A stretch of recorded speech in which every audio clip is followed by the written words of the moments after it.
Bismillahirrahmanirrahim. Assalamualaikum warahmatullahi wabarakatuh. Alhamdulillahi rabbil alamin. Wassalatu wassalamu ala ashrafil anbiya'i wal mursalin. Nahmaduhu wa nasta'inuhu wa nastaghfiruh. Wa na'udzu billahi min shururi anfusina wa min sayyiati a'malina. Man yahdihillahu fala mudilla lahu wa man yudlil fala hadiya lahu. Rabbi shrah li sadri wa yassir li amri wahlul 'uqdatam min lisani yafqahu qawli. Amma ba'd. Alhamdulillah, bersyukur pada Allah Subhanahu wa taala kerana dapat bersama pada malam ini.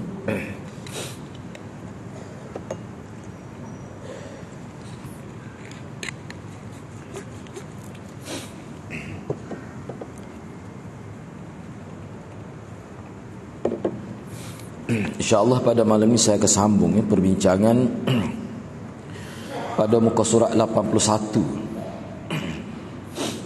di bawah tajuk Al-Mujibus Tsamin, yakni prinsip keselamatan yang ke-8, Al-Hadhr minal ujub wal-ightirar, berhati-hati terhadap penyakit ujub dan terpedaya dengan amal-amal saleh. Tajuk ini telah kita bincang dalam sesi lepas. Cuma pada malam ni sebagai sambungan muka surat 81 ya.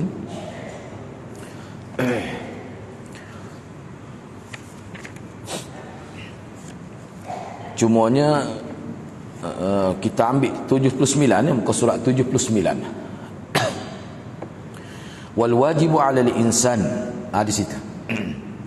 Wal wajibu 'alal insan an ya'lam annahu muqassir wa annahu mahma balagha fi 'amalihi falam yuaddi syukra ni'amillahi 'alaihi kama qala an-nabi sallallahu alaihi wasallam lan yudkhila ahadan 'amaluhu al-jannah qalu wala anta ya Rasulullah qala la wala ana illa an yataghammadani Allah bifadlin wa rahmah. Wal wajib 'alal insan, mana perkara yang mesti seseorang manusia tu dia tahu, annahu muqassir, bahawa diri dia ni muqassir ni maknanya cuai. Kita kena sedarlah bahawa diri kita ni banyak berlaku kecuaian, atau kena sedar sifat kita gitu. Walaupun kita ni hebat setara mana pun, dia boleh berlaku waktu tu. Tu kan. Walaupun kita jaga, walaupun ke tahap mana pun, dia mesti ada berlaku taksir, yakni cuai terhadap apa yang kita nak buat, mesti ada berlaku. Walaupun sampai ke tahap mana amalan dia, setinggi mana pun amalan seseorang itu, mana dia sekali-kali tidak akan dapat menghargai semua nikmat Allah. Maknanya kalau dengan semata-mata amalan kita nak masuk surga tu tak boleh sebenarnya. Sebab kalau nak dibandingkan dengan segala nikmat yang Allah kurniakan kepada kita dengan amalan-amalan soleh yang kita buat, tak padan sebenarnya. Tak padan. Nak banding nikmat yang begitu besar dan nak banding pula tahap syukur yang kita persembahkan di atas nikmat Allah yang banyak tu, tak mungkin. Sebab itulah Nabi SAW bersabda, lan yudkhila, muka surat 81 di atas tu, lan yudkhila ahadan 'amaluhu al-jannah qalu wala anta ya Rasulullah. Nabi kata sekali-kali amalan seseorang itu tidak akan memasukkannya ke dalam syurga. Hakikat sebenar. Hakikat sebenarnya amalan manusia walaupun sebanyak mana tidaklah menjadi kita terpunca lah. Tidaklah amalan itu sendiri yang memasukkan seseorang ke dalam syurga. Tidak. Bila Nabi sebut gitu, sahabat tanya, wala anta ya Rasulullah. Rasulullah pun gitu juga. Jadi Rasulullah ni masuk syurga pun bukan kerana amalan lah. Gitu kah? Maka Nabi kata, la wala ana, tidak. Aku pun tidak gitu. Illa an yataghammadanillah, kecuali apabila Allah meliputi kurniaan dan rahmatnya kepadaku. Maknanya Nabi kata aku ni masuk surga kerana rahmat Tuhan. Kerana kelebihan kurniaan daripada Allah Subhanahu Wa Taala. So kamu, aku sendiri pun gitu. Itu yang dimaksudkan di sini. Baik. Jadi daripada kenyataan ini jelas menunjukkan bahawa amalan manusia itu tidak menjadi orang panggil penyebab sebenar untuk seseorang itu masuk surga. Jadi kalau begitu, fungsi amalan itu apa? Jadi fungsi amalan itu adalah untuk mendapat rahmat daripada Allah. Rahmat Allah itu sebenarnya. Sebab itulah daripada kenyataan inilah para ulama membuat andaian. Dia kata kadang-kadang mana boleh jadi, walaupun amalan kita orang nampak sikit pun, boleh jadi kita masuk syurga. Sebab apa? Sebab kita tidak tahu dalam banyak-banyak amalan kita ni sebenarnya hak manakah yang menjadi punca sebenar kita dapat rahmat Tuhan. Kita tak tahu. Apakah punca daripada salat, ataupun punca daripada kita berihsan kedua ibu bapa? Hak sebenar yang menjadi faktor terbesar mana kita dapat rahmat Tuhan, kita tak tahu. Sebab itulah kita digalakkan, bahkan dibimbing oleh Nabi supaya kita buat semua kita boleh buat, walaupun nampak kecil. Kalau terbentang di hadapan kita buatlah. Jangan kita pilih hak besar-besar. Kita tak tahu punca sebenar. Sebab dalam hadis tu ada disebut orang buat baik ke anjing pun boleh masuk surga. Nuzamai Bani Israel. Satu yang disebut. Boleh masuk surga. Sebab rahmat Allah. Baik. Wa kana dzalikal hal fi khiyari hadhihi al-ummah min as-sahabah faman ba'dahum. Wa min dzalika qaulu Abdullah bin Abi Mulaikah rahimahullah wa huwa min ulama'i at-tabi'in. Adraktu 30 min ashabin Nabi sallallahu alaihi wasallam kulluhum yakhafu an-nifaq ala nafsihi. Wa kana dzalikal hal, kalaulah begitu terhadap orang yang terpilih dari kalangan umat, dari kalangan sahabat Nabi. Mana kalau sahabat Nabi pun Nabi kata mu ni semua ni masuk surga bukan kerana amalan, bukan. Bahkan Nabi kata aku sendiri pun tidak begitu, tetapi aku dapat masuk surga kerana fadlin wa rahmah. Yani fadlin wa rahmatin, fadlin min Allah wa rahmatih, kerana kurniaan Allah dan kerana rahmat Allah. Baik. Jadi kalau begitu, makna generasi terpilih dari kalangan umat ini yang terdiri dari kalangan sahabat pun masuk surga kerana rahmat Tuhan, bukan kerana amalan. Padahal kita tahu dah sahabat tu segi amalan hebat pada kita. Pergi perang berpuluh-puluh kali, hidup sama Nabi, melihat Nabi, belajar dengan Nabi, bersajawab dengan Nabi, dibimbing direct dengan Nabi, pun masuk surga kerana rahmat Tuhan. Enggak kita? Itu maksud dia nya. Dan kerana itulah, wa min dzalik, lantaran itulah, maka Abdullah bin Abi Mulaikah yang merupakan salah seorang tokoh tabi'in, dia kata gini. Ni Abdullah bin Abi Mulaikah ni salah seorang ulama tabi'in, tokoh ulama tabi'in. Dia kata adraktu 30 min ashabin Nabi. Dia kata aku ni sempat bertemu dengan 30 orang dari kalangan sahabat Nabi. Semua sahabat Nabi 30 orang ni aku sempat jumpa dengan mereka ni. Semuanya takut kena penyakit nifak dalam diri mereka. Nifak ni mudah agak je ni, hidup berpura-pura. Dalam hati lain, tapi penampilan luar lain. Tu lawan kepada as-sidq.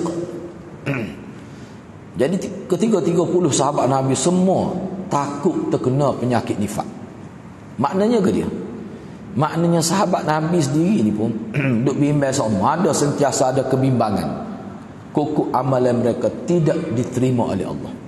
Padahal mereka ni malam tak tidur, tahajud, tinggal tahajud qada. Kita tinggal subuh pun tak qada lagi ni. Baru duk mikir nak qada bila. Dia tinggal tahajud pun qada. Dan kalau amalan sunat hak dia biasa buat, kalau tinggal dia qada. Itu sahabat Nabi.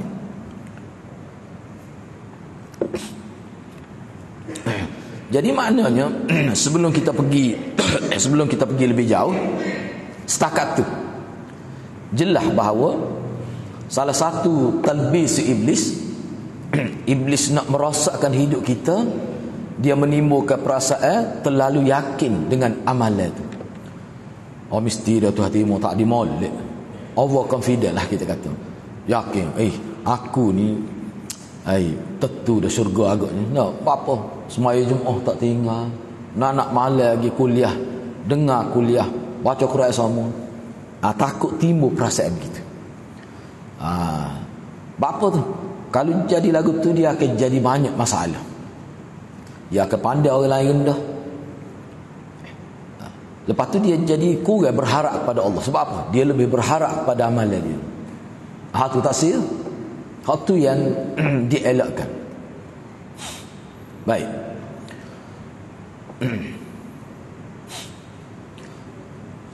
Wa idza kana Abu Bakr radhiyallahu anhu siddiq hadhihi al-ummah. Sayyidina Abu Bakar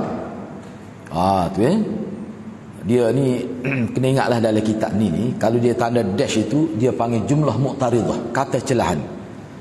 Hak dia nak ayat sebenarnya ni ana ambil ni terjemahan berdasarkan kepada jumlah mu'taridah kita letak di hujung. Baik, ana baca gini. Wa idza kana Abu Bakr radhiyallahu anhu siddiqu hadhihi al-ummah wa khairun nasi ba'da al-anbiya lamma sa'ala an-nabiy sallallahu alaihi wasallam an yu'allimahu du'a yad'u Allah bi fi salatih allamahu sallallahu alaihi wasallam an yaqul. Sayyidina Abu Bakar ni bila dia minta kepada Nabi, Sayyidina Abu Bakar ni siapa? Siddiq hadhil ummah. Mana orang yang paling benar di kalangan umat Nabi ni? Tak ada dia paling benar. Sampai digelarkan As-Siddiq. Dan Sayyidina Abu Bakar ni mana sebaik-baik manusia lepas Nabi, dia paling baik. Sayyidina Abu Bakar ni Siddiq hadhil ummah. Maknanya orang yang paling benar berbanding seluruh umat Nabi. Dan selepas Nabi, dialah orang paling baik. Bila dia tak minta kepada Nabi supaya Nabi ajar kepada dia satu doa, yang mana dia berdoa untuk dia berdoa kepada Allah dalam salat dia. Dia minta kepada Nabi supaya Nabi ajar satu doa kepada dia. Dia nak minta doa ni dalam semaya. Apa Nabi ajar dia? Nabi kata, ini doa Nabi ajar kepada Sayyidina Abu Bakar As-Siddiq. Allahumma inni zalamtu nafsi zulman kathira wa la yaghfiru adh-dhunuba illa ant faghfir li maghfiratan min 'indik warhamni innaka antal ghafurur rahim. Fa kaifa ash-sha'nu biman huwa dunah? Allahumma, ya Allah ya Tuhanku, inni zalamtu nafsi, sesungguhnya aku telah melakukan kezaliman terhadap diriku sendiri, zulman kathira, banyak kezaliman. Maka aku ni telah banyak melakukan kezaliman terhadap diri aku sendiri. Nabi suruh doa gitu. Wala yaghfiru dzunub illa ant, dan tidak ada sesiapa yang boleh mengampunkan dosa-dosa kecuali engkau sahaja. Oleh itu, fa' tu. Fa' tu kalau dalam bahasa Arab panggil fa' lil jawab, dia panggil fa' lil jawab. Oleh itu, ighfirli, ampunilah dosaku, maghfiratan, dengan suatu keampunan min indik, dari sisi engkau. Warhamni, dan rahmatilah aku. Innaka, sesungguhnya engkau, engkaulah Al-Ghafur, Tuhan yang maha pengampun, Ar-Rahim, yang maha mengasihani. Itu anak terjemuh secara harfiah, mudah faham? Baik.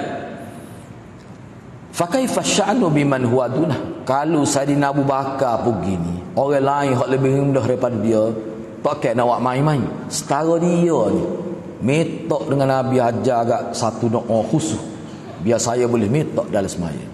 Setara Abu Bakar gini. Gak kalau kita lebih rendah lagi daripada Saidina Abu Bakar, sepatutnya lebih banyak lagi lah. Jadi hadirat kena baca ni antara doa yang Nabi ajar untuk kita baca dalam salat.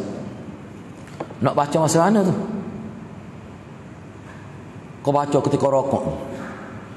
Oh ni bacalah ketika sujud tu, ataupun sebelum buih salat tu. Itu tepat yang disebut dalam hadis. Tepat yang sesuai untuk kita berdoa. Ya? Apa dia tak dengar? Cuba sikit. Boleh juga. Boleh juga ni pun. Dia cumanya hak ni kan kira asal dia kan. Soalan dia pun dia tanya ni kan, doa dalam sembahyang. Tapi nak baca luar pun boleh. Hak dalam Quran sebut tu doa Nabi tu lebih kurang gini kot. Rabbana zalamna anfusana wa illam taghfir lana. Tu lebih kurang lah. Tu memang apa ni doa Nabi tu. Baik. Jadi hak ni khusus.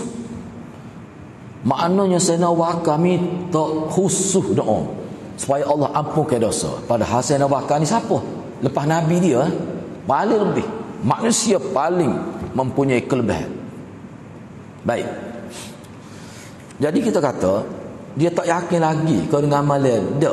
Sifat salafus salih kita, dia sedar amalan dia ni tak mampu nak mengatasi, tak mampu. Kalau nak kira lah dari segi rahmat yang Allah berikan kepada kita, amalan seperti Sayyidina Abu Bakar pun tak mampu lagi nak lawan. Besar lagi rahmat Tuhan tu. Jadi kalau kita lebih lagi lah. Sebab itulah hadirat, doa ni merupakan kehidupan. Sebab tu kalau dalam kitab ad-doa hayatul mu'min, doa ni kehidupan orang beriman. Buat apa-apa pun doa, tak boleh kau Arab kau Melayu. Naknya kita hubungkan hidup kita dengan Allah melalui permintaan, melalui permohonan. Maksudnya kalau kita semakin banyak kita meminta kepada Allah, semakin dekat kita dengan Allah. Tetapi kalau kita doa minta dengan manusia, kau minta, kau dia serabut buruk, terang nak tahu. Start malam ni lalu minta, seria yang minta tak sebanyak, esok minta pula, lusa minta pula. Dia kata selu ya. Ya temnatan ni tak ada kerja lain ke dia kata. Dia tak kata dia. Dia kata selu ya. Apa? Orang yang tak suka kita minta acak-acak kali ni. Terang nak tahu. Siapa pun dia tu. Bahkan dalam hadis Nabi, seseorang yang banyak meminta digambarkan macam jatuh daging muka ni. Nak ayatnya tak molek minta dengan manusia. Walaupun harus. Tetapi dengan Allah, siapa dia paling banyak meminta, dialah paling hampir dengan Allah. Itu cara Allah SWT nak didik kita, cara kita berhubung dengan Allah. Salah satu cara untuk kita berhubung dengan Allah supaya tidak putus hubungan kita dengan Allah adalah dengan iktsarud du'a. Kita memperbanyakkan meminta kepada Allah. Beza tak ada. Jadi kena minta dengan Allah lah. Jangan pergi kubur wali pula minta. Tak, pergi kubur Tok Kenali duk minta. Ya Syekh, wali Allah Tok Kenali, tolonglah bawa doa hamba ni kepada Allah. Minta direct dengan Allah.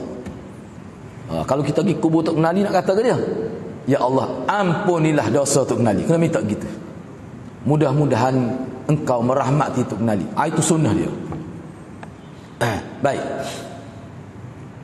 Qala Syekhul Islam Ibn Taymiyah rahimahullah, falaysa li ahadin an yadhunna istighra'ahu an at-taubah ila Allah wal istighfar min adh-dhunub bal kullu ahadin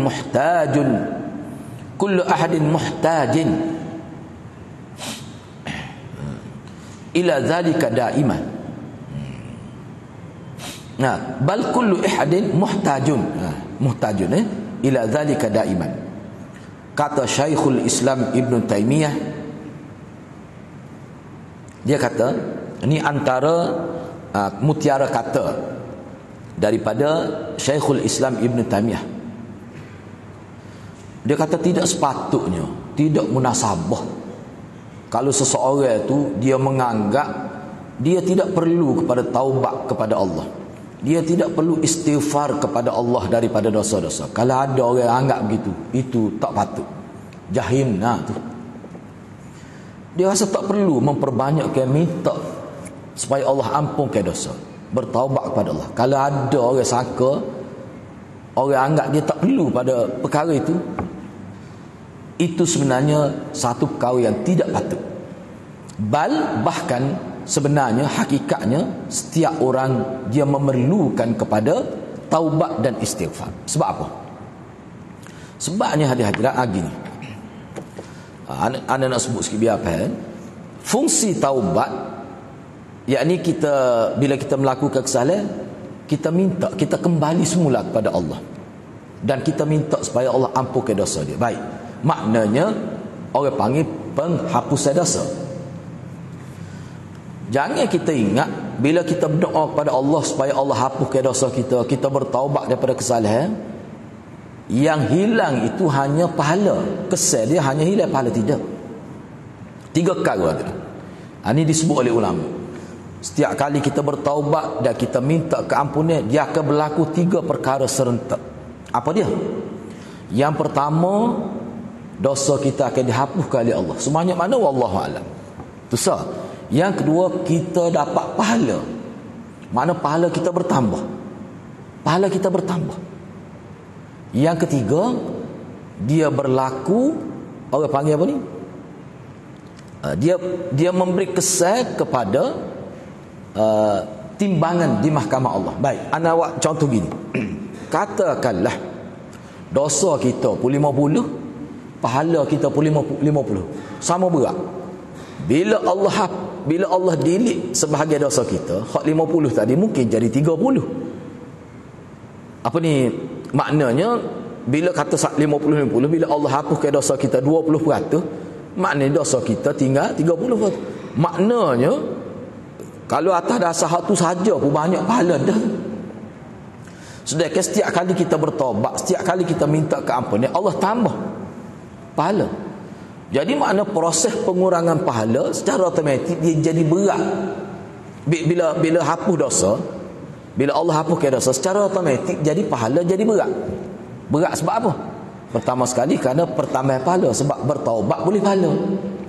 Lepas tu dosa pula kurang. Jadi bila dosa kurang, secara automatiknya bila timbang, mestilah kita kata pahala jadi berat. Itu kesan dia.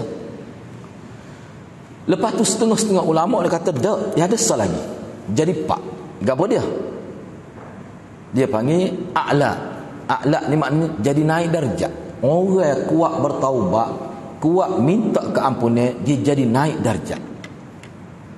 Tu pak perkara. Kita kena ingat tu, bukan main-main. Lepas tu ada setengah ulama dia tambah salah lagi. Dia kata kalau Allah terima taubat dan maghfirah kita, tertutup keaiban kita, orang tak nampak. Tu dia panggil maghfirah. Walaupun kita buat salah, bila Allah terima taubat kita, orang jadi tak ingat dosa kita. Kalau ingat pun dia tak sebut. Itu mujunah dah. Kita dulu banyak buat salah, tiba-tiba kita bertaubat dengan taubatan nasuha. Bila Allah terima, Allah akan buat orang jadi tak ingat dosa kita. Itulah dia panggil maghfirah.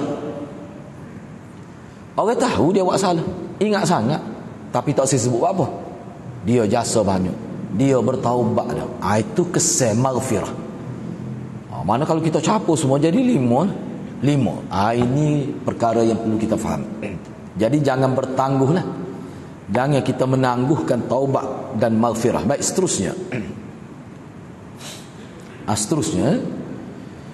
Falhasil, maka kesimpulannya, anna al-'abda idza wuffiqa lil a'mali salihah. Kesimpulannya, apabila seseorang diberi taufik ni ada kalau kita nak terjemah, kita sebut semua billahi taufik wal hidayah. Apa makna taufik sebenarnya? Taufik ni maksudnya Allah selaraskan tindakan kita biar sesuai dengan kehendak dia. Tu makna taufik. Makna bila kita buat apa-apa dia jadi kena sama dengan kehendak Tuhan. Tu maknanya taufik. Kadang-kadang taufik ni boleh pada orang kampung ya. Pak ngaji tinggi belah mana Allah beri taufik, bertuah besar hidup dia. Kadang-kadang orang alim tapi tak dapat taufik, buat salah semacam alim, jangan kira lah. Maknanya orang itu tak dapat taufik. Taufik ni maknanya Allah selaraskan tindakan kita jadi sesuai sama dengan kehendak Allah, sentiasa dapat redha Allah. Itu makna taufik. Sebab tu di sini idza wufiqa, apabila seseorang diberi taufik untuk melakukan amal-amal soleh yang berkualiti, bukan amal soleh saja, amal soleh at-tayyibah yang berkualiti, fala yarkanu ila a'malih, maka orang itu dia tidak menyerah, dia tidak bergantung kepada amalan dia.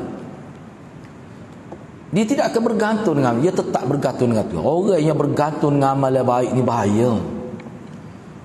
Oh, dia kata aku akan dapat masuk surga sebab aku banyak derma. Hak tu tertipu dengan amalan.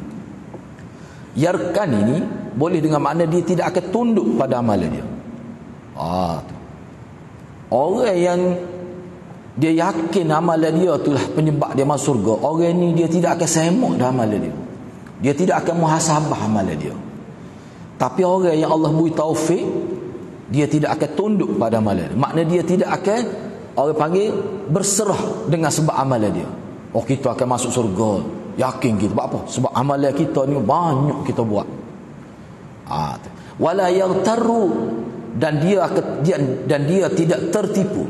Wala yaghtaru, dan tidak dia tertipu. Wa ya'jabu biha, dan dia tidak berasa ujub dengan amalan dia. Dia tidak berasa kagum dengan amalan dia sendiri. Tu kalau orang diberi taufik oleh Allah. Bal yakunu khaifan min adami qabuli amali. Bahkan seseorang yang diberi taufik, dia sentiasa timbul kerisauan, kebimbangan, kok amalan dia Allah tak terima. Walaupun dia yakin dia buat molek, tapi bimbang takut Allah tak terima. Sebab itulah nak kali lepas melakukan ibadat dia kata taqabbalallahu minna wa minkum. Ya Allah, terimalah amalan kami dan amalan semua kamu ni. Sentiasa dia kata, lepas baca Quran pun taqabbalallahu minna. Ya Allah, terimalah amalan. Tu orang yang sentiasa dapat taufik. Setengah orang tu bila lepas baik, berasa 10 lepas hutan dia tu nak. Tu tak kena tu. Tak boleh gitu. Lepas mai mintalah Allah terima amalan. Taqabbalallahu minna. Tu doa tu Nabi ajar. Terimalah. Baik. Seperti mana firman Allah Subhanahu wa taala, walladzina yu'tuna ma atau wa qulubuhum wajilah annahum ila rabbihim raji'un. Orang-orang yang memberikan sedekah, orang-orang yang memberikan sedekah itu ma atau itu sesuatu yang mereka berikan. Kalau nak terjemah secara harfiah, walladzina, dan orang-orang yang yu'tuna, mereka memberikan ma akan apa yang atau apa yang telah mereka berikan, wa qulubuhum, dan hati-hati mereka wajilah, runsing, takut, bimbang, annahum ila rabbihim raji'un, bahawasanya mereka akan kembali kepada Tuhan mereka. Walaupun kuat amal, duk bimbang lagi, takut Tuhan tak terima. Sebab apa? Kena ingat tidak? Ayat ni bermaksud setiap amalan kita yang kita buat, hak baik ke hak buruk ke, semua akan ditunjuk di hadapan Allah.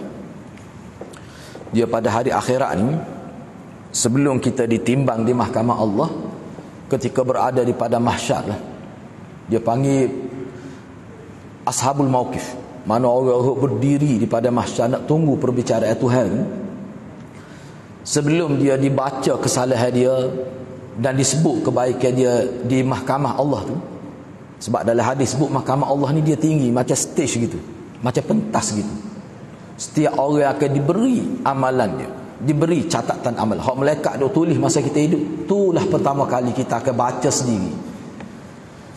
Lagu mana tu dalam hadis sebut dalam Quran sebut buku amalan ni akan dicari tu dia. Dalam hadis sebut maknanya buku ni melayang-layang di udara, dia pergi cari mana tu dia. Dia kenal buku ni, dia kenal mana tu dia. Hak malaikat duk tulis seumur hidup kita. Ada setengah orang ambil buku ni dengan tangan kanan. Tu dia panggil ashabul yamin. Orang-orang bertuah yang ambil buku amalan dengan tangan kanan. Ada setengah tu ambil buku dengan tangan kiri. Itu isyarat kepada keadaan dia yang tidak selamat lah. Baik, tak apalah. Jadi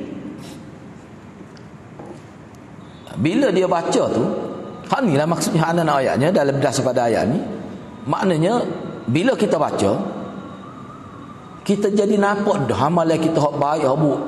Bagi orang-orang yang bertakwa, dia rasa alhamdulillah.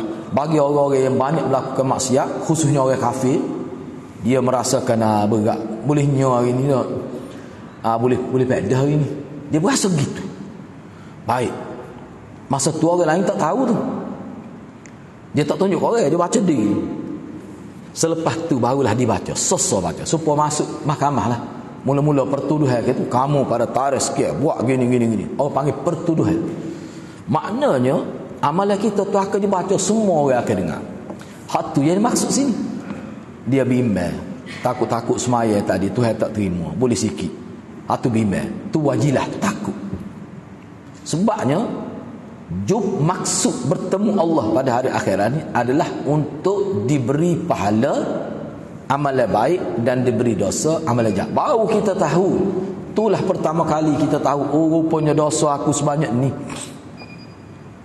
Itulah pertama kali kita tahu bahawa pahala aku sebanyak ni. Selepas dikira, baik kalau hadir-hadirat nak arak tu kat kita, tiba-tiba tengok dosa banyak lah, pahala sikit, agak-agak nak mana. Itulah. Jadi kenapa Quran sebut supaya kita beringat lebih awal. Beringat lebih awal. Masa duduk atas dunia ni kena beringat lalu. Takut keputusan kita dosa sampai 70%, pahala 30%. Parut saja.